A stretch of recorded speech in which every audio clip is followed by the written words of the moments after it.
Hey cloudies, welcome back to my YouTube channel. So இன்றைக்கி நம்ம சேனலில் என்ன வீடியோ பார்க்க போகிறோம் அப்படின்னா, ஆல்ரெடி உங்கள் எல்லாருக்குமே தெரிஞ்சது தான் ஹனி மித் வந்து நம்ம பர்ஸ்ட் பண்ணியிருந்தோம். அதாவது பார்ட் 1ல். பார்ட் 2ல் வந்து ஏன் நம்ம ஹனி யூஸ் பண்ணலைனாலுமே நம்மளுக்கு வந்து ஒயிட் ஹேர் ப்ராப்ளம்ஸ் வந்து லைட்டாக, அதாவது சின்ன வயசுலேயே வந்து நம்மளுக்கு ஒயிட் ஹேர் வந்து வருது. ஸோ அந்த ரீசன்ஸ் என்ன, அது எதனால் வருது அப்படிங்கிறது தான் வந்து நம்ம இந்த வீடியோவில் பார்க்க போகிறோம். சாப்டர் 1ல் நம்ம ஹனி மித் வந்து பண்ணி பார்ட் 2 வந்து போட்டுட்ருக்கோம். ஸோ சாப்டர் 2ல் வேறு ஏதாவது மித்தை வந்து நம்ம பஸ் பண்ணி அதோட ரீசன்ஸ் என்ன அப்படிங்கிறதையும் பார்ட் 2 பார்ட் 3 அந்த மாதிரி போடலாம். ஸோ இந்த சீரீஸ் கொஞ்சம் வந்து எனக்கு ஜாலியாக தான் இருக்குது. உங்களுக்கு எப்படி இருக்குது அப்படிங்கிறத கீழே வந்து மறக்காமல் ரெட் ஹார்ட் கொடுத்து கமெண்ட் பண்ணிடுங்க. ஸோ இந்த வீடியோ உங்களுக்கு பிடிச்சிருக்கு அப்படின்னா கடைசி வரைக்கும் பார்த்துட்டு ஒரு லைக் கொடுத்துருங்க. அது மட்டும் இல்லை உங்கள் ஃப்ரெண்ட்ஸ் அண்ட் ஃபேமிலிக்கு ஷேர் பண்ணிடுங்க. அப்படியே நம்ம சேனலை சப்ஸ்கிரைப் பண்ணி பக்கத்தில் உள்ள பெல் ஐக்கனை கிளிக் பண்ணிடுங்க. வாங்க இப்போ நம்ம வீடியோக்குள்ளே போகலாம்.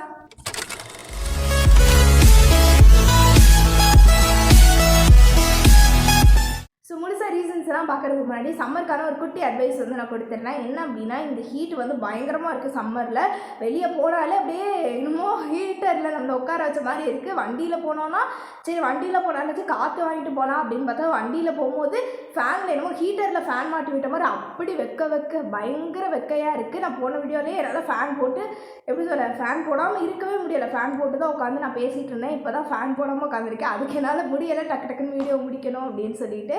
ஸோ வந்து நல்லா தண்ணி குடிங்க. எப்பயும் தண்ணி குடிக்கிற அளவுக்கு குடிக்காமல் நல்லாவே தண்ணி குடிங்க. தண்ணி குடிக்காமல் ரொம்ப நேரம் தண்ணி குடிக்காமலாம் இருக்காதிங்க. ஒரு 1 ஹாரில் ஆஃப் எப்படி சொல்ல 10 மினிட்ஸ்க்கு ஒரு தடவை அந்த மாதிரி வந்து தண்ணி குடிச்சிக்கிட்டே இருங்க. நல்லா வந்து உங்கள் பாடியை வந்து ஹைட்ரேட் பண்ணி வச்சுக்கோங்க. ஏன்னா இந்த சம்மரை வந்து கண்டிப்பாக நம்ம பேலன்ஸ் பண்ணி தான் ஆகணும். அதனால வந்து நல்லாவே வந்து உங்களை ஹைட்ரேட் பண்ணி வச்சுக்கோங்க. ஸோ இதை தான் நான் சொல்லணும்னு நினச்சேன். இப்போ அதாவது ஹனி யூஸ் பண்ணாமல் ஒயிட் ஹேர் வரதான ரீசன் பார்த்துடலாம். ப்ரீமெச்சூர் ஒயிட் ஹேர் அப்படின்னு இது வந்து சொல்லுவாங்க. அதாவது நம்ம வந்து ஒரு ஏஜுக்கு மேலே தாண்டினதுக்கப்புறம் தான் நம்மளுக்கு ஒயிட் ஹேர் எல்லாமே ஸ்டார்ட் ஆகும். ஃபஸ்ட்டு இதுக்கு வந்து நிறைய பேருக்கு கேட்கவே இந்த ரீசன் வந்து தெரிஞ்சிருக்கும். ஜீன், அதாவது நம்மளுக்கு முன்னாடி உள்ளவங்க, நம்மளோட பாட்டி யாருக்காவது வந்து முன்னாடியே அவங்களுக்கு இந்த மாதிரி ப்ரீமெச்சூர் ஒயிட் ஹேர் இருந்தது அப்படின்னா நம்மளுக்கும் அதே மாதிரி ஃபாலோ ஆகும். ஜீன் படி, ஜெனட்டிக் அந்த இதுபடி ஃபாலோ ஆகும். இன்னொரு ரீசன் என்ன அப்படின்னா, முக்கியமான ரீசன் விட்டமின். ஸோ விட்டமின் டெஃபிஷியன்சினால் இந்த மாதிரி ப்ராப்ளம்ஸ் ஏற்படலாம். விட்டமின் பியால் பயங்கர ஹேர் ஃபால் வந்து ஆகும். எனக்கு வந்து விட்டமின் பி டெஃபிஷியன்சி இருக்குது. எனக்கு வந்து கொஞ்சம் ஹேர் ஃபால் வந்து ஆகிறதுக்கப்புறம் ஏதோ ஒரு ரீசனுக்காக நாங்கள் டாக்டர்கிட்ட போய் பார்க்கும்போது இந்த மாதிரி விட்டமின் பி டெஃபிஷியன்சி இருக்குது, அது டேப்லெட்ஸ்லாம் கொடுத்தாங்க. அதை எடுத்து இப்போ ஓரளவுக்கு பரவாயில்ல. ஸோ இந்த மாதிரி விட்டமின் பி டெஃபிஷியன்சி இருந்ததுன்னா கண்டிப்பாக உங்கள் ஹேர் ஃபால் அதிகமாகும். அது மட்டும் இல்லாமல் வந்து ஒயிட் ஹேர் ப்ராப்ளம்ஸ் அந்த மாதிரி ஆகும். அது மட்டும் இல்லாமல் தைராய்டு ஏதாவது ப்ராப்ளம்ஸ், தைராய்டு டிஸார்டர்னு நினைக்கிறேன், அந்த மாதிரி ப்ராப்ளம்ஸ் இருந்தால் கூட உங்களுக்கு ஒயிட் ஹேர் வந்து ஃபார்ம் ஆகும். எனக்கு வந்து 3rd ஸ்டாண்டர்டில், நான் வந்து இப்போ என்னோடய ஸ்டோரி சொல்கிறேன். எனக்கு 3rd ஸ்டாண்டர்டில் வந்து நாங்கள் எல்லோரும் கசின்ஸ் எல்லோரும் சும்மா என்னமோ பண்ணிகிட்டு இருக்கும்போது சும்மா என் தலையை பார்க்கும்போது ஒயிட் ஹேர் வந்து ஒரு ஒயிட் ஹேர் இருந்திருக்கும்னு நினைக்கிறேன். ஒரே ஒரு ஒயிட் ஹேர் அப்படி தான் நினைக்கிறேன். ஒரே ஒரு ஒயிட் ஹேர் தெரிஞ்சோடனே ஒயிட் ஹேர் இருக்குது அப்படின்னு சொல்லிட்டு சொன்னதுக்கப்புறம் எனக்கு ஒரு மாதிரி ஆயிடுச்சு. ஒயிட் ஹேர் ஏன் நம்மளுக்கு வந்து நம்ம கொஞ்சம் வயசானதுக்கப்புறம் தானே வரும், ஏன் எப்போவே வந்தது அப்படின்னு சொல்லிட்டு எனக்கு ஒரு மாதிரி இருந்தது. ஸ்ட்ரெஸ்னால், முக்கியமாக இன்னொரு ரீசன் சொல்லணும் அப்படின்னா, ஸ்ட்ரெஸ்னாலேயும் ஒயிட் ஹேர் வரும். பயங்கரமாக ஸ்ட்ரெஸ் அப்படியே டக்குன்னு டென்ஷன் ஆகிறவங்களுக்குலாம் ஒயிட் ஹேர் வந்து சொல்லவே வேணாம், வந்துகிட்டே தான் இருக்கும். காஞ்சனா 2ன்னு நினைக்கிறேன், காஞ்சனா 2 3ல் வந்து அவங்க அம்மா வந்து சொல்லுவாங்க ஃப்ளாஷ்பேக்கில், இந்த மாதிரி ரொம்ப கோவப்படுறதுனால தான் அவனுக்கு பாரு முடி ஃபுல்லாக வெள்ளையாக இருக்குது அப்படின்னு சொல்லுவாங்க. அது உண்மை தான். ஸ்ட்ரெஸ் ஆகுறதுனால பயங்கரமாக வந்து ஒயிட் ஹேர் அப்படியே எங்கேருந்து வரும்னு தெரியாது, பயங்கரமாக இங்கெல்லாம் ஒயிட் ஹேர் ஃபுல்லாக வர ஆரம்பிச்சிடும். ரொம்ப ஸ்ட்ரெஸ் ஆகிட்டே இருந்தோன்னா முடி ஃபுல்லாக ஒயிட் ஹேர் ஆகிடும். ஸோ அதனால ஸ்ட்ரெஸ்ஸை வந்து கொஞ்சம் வந்து கம்மி பண்ணுங்கள். மெடிடேஷன் அப்படி இப்படின்னு பண்ணி எப்படியாவது உங்களுக்கு நீங்கள் ரொம்ப டென்ஷன் ஆகிற பர்சனாக இருந்தீங்க அப்படின்னா உடனடியாக வந்து கம்மி பண்ணுறதுக்கு என்ன பண்ணுமோ அதெல்லாம் பண்ணுங்கள். ஏன்னா அது வந்து உங்களோட பாடி ஹெல்த்தை ஸ்பாயில் பண்ணும், ஹேர் எல்லாமே வந்து கொஞ்சம் ஸ்பாயில் பண்ணும். அதனால் கொஞ்சம் வந்து ஸ்ட்ரெஸ்லாம் கம்மி பண்ணிக்கோங்க.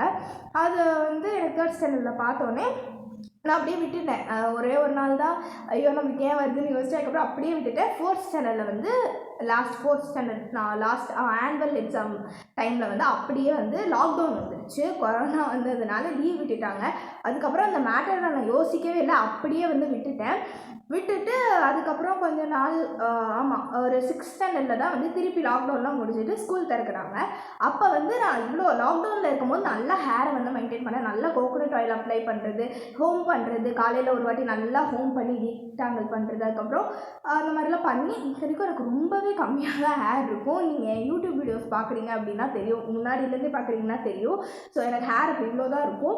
அப்போவே வந்து அவ்வளோ மெயின்டைன் பண்ணி கொஞ்சம் வச்சுருந்தேன். ஒயிட் ஹேர் வந்து வரல. அதுக்கப்புறம் 6th அப்புறமா எனக்கு பயங்கரமாக ஒயிட் ஹேர் வர ஆரம்பிச்சிச்சு. உள்ளக்குள்ளக்க 2, 3, 4 அந்த மாதிரி பயங்கரமாக ஒயிட் ஹேர் வந்து வர ஆரம்பிச்சிச்சு. அதுக்கப்புறமா நான் அதை எப்படி கண்ட்ரோல் பண்ணுறேன் அப்படிங்கிறத பார்ட் 3ல வந்து நான் சொல்கிறேன். அடுத்த ஷாம்புவை டைல்யூட் பண்ணாமல் அப்படியே தலையில் அந்த பாட்டிலை கொட்டி நல்லா நுர வருதுன்னு சொல்லிட்டு வச்சுருக்கிறது, அது வந்து ரொம்பவே தப்பு. அதனால ஒயிட் ஹேர் பயங்கரமாக வரும்.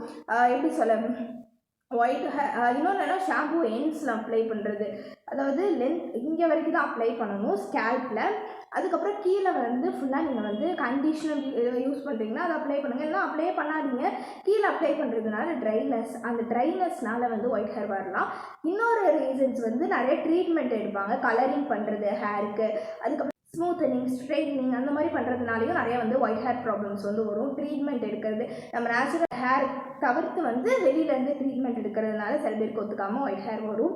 ஸோ இதெல்லாம் தான் ரீசன். இந்த ரீசன் எல்லாம் ஒரு ரீசனுக்கும் எப்படி இந்த மாதிரி ரெமடிஸ் வந்து ஃபாலோ பண்ணலாம் அப்படிங்கிறத நான் நெக்ஸ்ட் வீடியோ பார்ட் 3ல சொல்கிறேன். ஸோ அந்த வீடியோ உங்களுக்கு பிடிச்சிருக்குன்னு நினைக்கிறேன். இந்த வீடியோ உங்களுக்கு பிடிச்சிருந்தா லைக், ஷேர், சப்ஸ்கிரைப் பண்ணி உங்கள் ஃப்ரெண்ட்ஸ் அண்ட் ஃபேமிலி மெம்பர்ஸ்க்கு ஷேர் பண்ணி விடுங்க.